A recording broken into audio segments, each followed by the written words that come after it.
السلام علیکم ورحمت الله وبرکاته. محترم ورور پوښتنه کړې ده چې زموږ یو قریب دی زنا کړې ده، نو آیا په زنا کولو سره په روژه کې هم کفاره لازمیږي که صرف د خپلې کوروالا په جمعه سره په سړي باندې کفاره لازمیږي؟ محترم وروره، دغه سړي دوی عظیمې نارواوې کړي دي. زنا او د روژې متول، د روژې فاسدول، د دواړې عظیمې ګناوې دي. د الله جل جلاله د قهر او د غضب مستحق دی د انسان، خو د دغه دواړو ګناو څخه د خلاصون دپاره دوه شرطه دي. اول توبه وکړي، چې توبه وکړي الله رب العزت به و دغه انسان ته مغفرت وکړي، او د روژې کفاره پر ده باندې لازمه ده چې د دغه روژې چې کومه کفاره ده هغه دی ورکړي. خو البته پر ده باندې 2 میاشتې روژې پرله پسې نیول دا پر ده باندې لازم دي.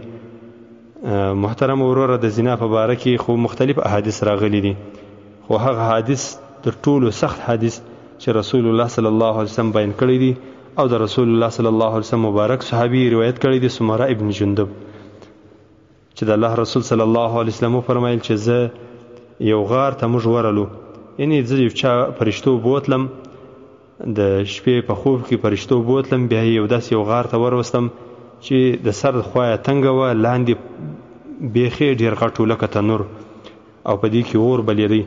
دغه حدیث توري دا رقم راځي: حتى أتينا إلى ثقب مثل التنور أعلاه ضيق وأسفله واسع تتوقد تحته نار فإذا ارتفعوا حتى كاد أن يخرجوا منها وإذا خمدت رجعوا فيها وفيها رجال ونساء عراة فقلت ما هذا؟ قال انطلق.